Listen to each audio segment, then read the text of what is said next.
ची परिस्थिती एकंदरीत तुम्ही डोळ्यानं पाहिली, तुम्ही फिरलात. काय नेमकं वाटतं, की बोगस मतदार, पैसे वाटप कसं पाहता या सगळ्या प्रक्रियेत?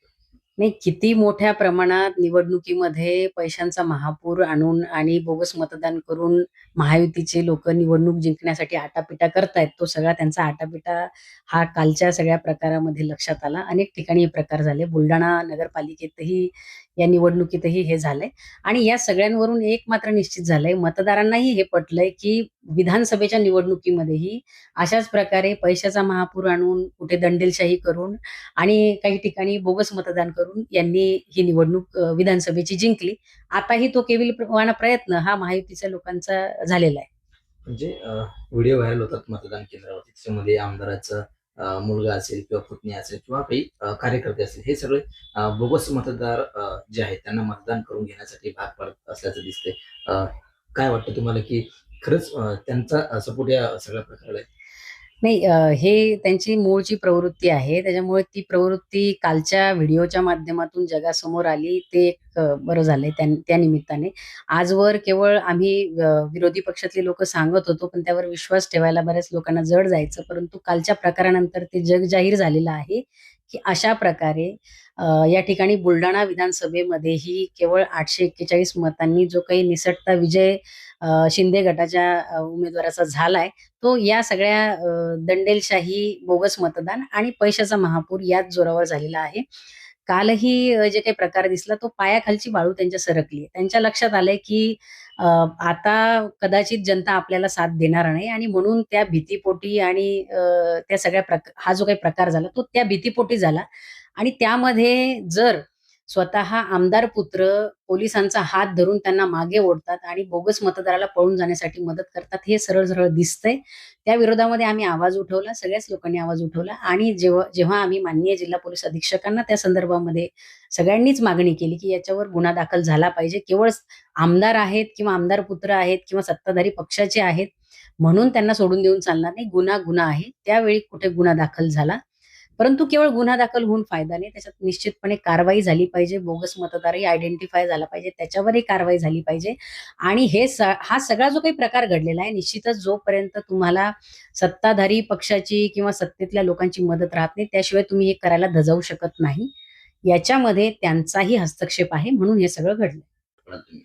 नाही, हा सगळा प्रकार जो काही आहे, हा सगळा प्रकार हा सातत्याने महायुतीची लोकं केवळ आणि केवळ त्यांच्या लक्षात येतंय, की जनसामान्यांमध्ये लोकांची मतं ही त्यांच्याबद्दलची चांगली नाहीत.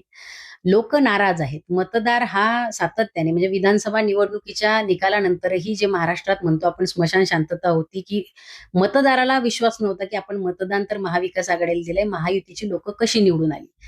त्याच पद्धतीने त्यांना आताही मतदारांच्या मनात ठाम निर्धार झालेला आहे महाविकास आघाडीच्या लोकांना मतदान करण्याचा.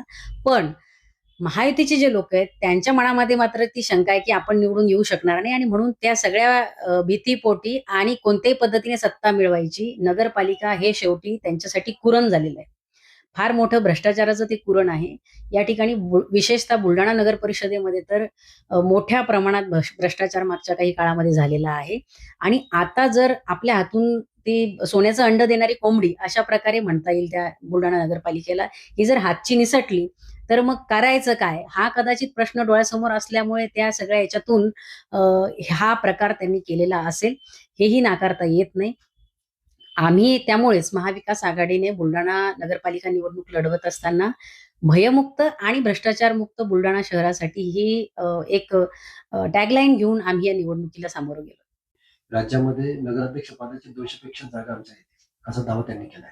त्या कशा येतील आम्हालाही प्रश्न पडलाय ना. हे असं जर स्टेटमेंट असेल, अ, अशा प्रकारे जर आकडे फडणवीस साहेब सांगत असतील, तर याचा अर्थ काहीतरी निश्चितच त्याच्यामध्ये झोल आहे किंवा काहीतरी करून अशा प्रकारे दबाव आणून, बोगस मतदान करून किंवा मोठ्या प्रमाणात पैशाचा महापूर आणून जर तुम्हाला जागा तुम्ही जिंकतोय असं सांगत असाल, तर मग शेवटी आज मतदार हतबल आहे.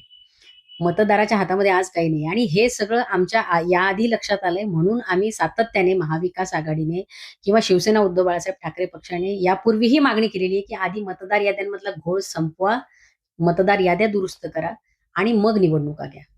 पुन्हा राज्याची जी निवडणुकीची मतमोजणी होती ती 2 तारखेला होती ती अचानक पुढे ढकलण्यात आली, ती 21 तारखेला करण्यात आली. कसं पाहता काय? राज्य निवडणूक आयोगाचा हा प्रचंड गलथान कारभार आहे. मोठ्या प्रमाणात यंत्रणेचा गैरवापर केला जातोय आणि अशा प्रकारे निवडणुकाच्या निकालाची तारीख पुढे ढकलून पुन्हा काही निवडणुका या पुढच्या तारखेत घेऊन मोठ्या प्रमाणात मतदारांमध्येही संभ्रम निर्माण करण्याचं काम राज्य निवडणूक आयोगाच्या या निर्णयाने झालेलं आहे. मतदारांमध्ये प्रचंड संभ्रम आहे की निकाल काय येतील, कारण शेवटी आज 18-19 दिवस त्या मतपेट्यांची सुरक्षा ही खरोखर त्या ठिकाणी पाळली जाते का? सगळ्याच ठिकाणी सीसीटीव्ही उपलब्ध आहेत का त्या मतपेट्यांच्या सुरक्षिततेसाठी? हा मोठा प्रश्न आहे. आणि हे करत असताना कुठलंही यंत्रणा, शेवटी राज्य निवडणूक आयोगाची काही स्वतंत्र यंत्रणा कुठलीही नाहीये. प्रशासनाची यंत्रणा वापरून, राज्य सरकारची यंत्रणा वापरूनच राज्य निवडणूक आयोग हा निवडणुकीचा कार्यक्रम राबवत असतो. अशा परिस्थितीमध्ये अचानकपणे 18 दिवस पुन्हा लांबवणं मोठ्या प्रमाणात प्रशासनावरही ताण येणार आहे आणि यंत्रणेवर ताण येणार आहे. त्याच्यामुळे ते कितपत तो ताण पेलला जातो आणि कितपत खऱ्या अर्थाने त्या मतपेट्यांचं संरक्षण केलं जातं, त्याच्यात कुठली छेडछाड होत नाही, हा खूप मोठा गंभीर प्रश्न आहे. संपूर्ण राज्यामध्ये बोगस मतदान होताना बघितले, बऱ्याच ठिकाणी प्रकार घडले. संपूर्ण राज्यामध्ये प्रत्येक जिल्ह्यामध्ये हे प्रकार घडले. तर या प्रकाराअंतर्गत कोणत्या प्रकारे कायद्याने कारवाई व्हायला पाहिजे? काय वाटते तुम्हाला, तुमची काय प्रतिक्रिया? यंत्रणांचा किती गैरवापर करता येऊ शकतो हे महायुतीच्या लोकांनी दाखवून दिलेलं आहे. विधानसभेत ते दाखवलंय आणि कालच्या नगर परिषदेच्या निवडणुकीमध्ये सगळीकडे ते दिसलंय. म्हणजे स्वतः लोकप्रतिनिधी असलेली लोक मोबाईलमध्ये व्हिडिओ काढतात, मतदारांच्या जवळ जाऊन त्यांना कोणाला मतदान करायचंय हे मतदान केंद्रात जाऊन सांगतात, जोराने घोषणा देतात. हे सगळे प्रकार जर पाहिले, कुठे मतदाराला, बोगस मतदाराला त्या ठिकाणी पळून जाण्यासाठी मदत केली जाते, पोलिसांना अडवलं जातं, हे सगळे प्रकार अतिशय गंभीर आहेत. आणि यामध्ये केवळ सरकारी कामात अडथळा एवढा तात्पुरता गुन्हा दाखल करून चालणार नाही, तर येणाऱ्या काळामध्ये कायद्यात तरतूद करून अशा बोगस मतदान करणाऱ्यांवर, बोगस मतदान करण्यासाठी प्रवृत्त करणाऱ्यांवर, बोगस मतदारांना मतदानाला मदत करणाऱ्यांवरही देशद्रोहाच्या गुन्ह्यासारखे गंभीर गुन्हे दाखल झाले पाहिजे. कारण शेवटी निवडणुकीची प्रक्रिया, मतदानाची प्रक्रिया ही देशाच्या लोकशाहीसाठीची प्रक्रिया आहे आणि त्यामुळे भविष्यामध्ये यावर सगळ्याच लोकप्रतिनिधींनी विचार करून देशद्रोहासारख्या गंभीर गुन्ह्यांचं त्यामध्ये समावेश करता येईल का, या संदर्भात नक्कीच विचार झाला पाहिजे.